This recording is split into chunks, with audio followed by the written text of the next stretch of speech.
ತುಂಬ ಕಾಮನ್ ಆಗೋಗಿದೆ. So market ಅಂದರೆ ನಿಮ್ಗೇನು ಕಾಣುತ್ತೆ, ದೇವರಾಜಸ್ ಮಾರ್ಕೆಟು ಈಗ ಮೈಸೂರಲ್ಲಿ ಹೇಳೋದಾದರೆ, ಆರಲ್ಸ್ ಎನಿ ಸೂಪರ್ ಮಾರ್ಕೆಟ್ಸ್, ಎನಿ ತರಕಾರಿ ಅಂಗಡಿ, ಅಲ್ಲಿ ಕಾಣೋದಷ್ಟೇ ಮಾರ್ಕೆಟ್ ಅಲ್ಲ ಆಯಿಸ್ಟರ್ ಮಶ್ರೂಮ್ಗೆ. ಓಕೆ, ಯಾಕೆ ಈ ಥರ ಹೇಳ್ತಾ ಇದ್ದೀನಿ ಅಂದರೆ, ಇದು ಆಯಿಸ್ಟರ್ ಮಶ್ರೂಮ್ನ ಬರೀ ಕನ್ಸಂಪ್ಷನ್ಗೆ ಅಷ್ಟೇ ಅಲ್ದಲೇ ಇದು ರಿಸರ್ಚಲ್ಲಿ ಯೂಸ್ ಮಾಡ್ತಾರೆ.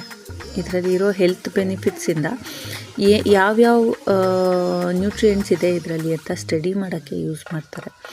ಆ್ಯಂಡ್ ಇದನ್ನು ಸ್ಕಿನ್ ರಿಲೇಟೆಡ್ ಏನು ಟ್ರೀಟ್ಮೆಂಟ್ ಇರುತ್ತೆ ಅದರಲ್ಲಿ ಯೂಸ್ ಮಾಡ್ತಾರೆ. ಮಶ್ರೂಮಿಂದ ಎಕ್ಸ್ಟ್ರಾಕ್ಟ್ ಮಾಡಿ ಕಾಸ್ಮೆಟಿಕ್ ಇದರಲ್ಲಿ ಯೂಸ್ ಮಾಡ್ಕೊತಾರೆ. ಬೈ ಪ್ರಾಡಕ್ಟ್ಸ್ ಮಾಡ್ಬೋದು ಇದರಲ್ಲಿ, ಹಪ್ಪಳ, ಉಪ್ಪಿನಕಾಯಿ, ಜಾಮ್, ಮಶ್ರೂಮ್ ಪೌಡರ್, ಈ ಥರ ತುಂಬ ವೈಡ್ ವೆರೈಟಿ ಆಫ್ ಮಾರ್ಕೆಟ್ ಇದೆ. ನಾವು ಎಕ್ಸ್ಪ್ಲೋರ್ ಮಾಡಬೇಕು ಅಷ್ಟೆ.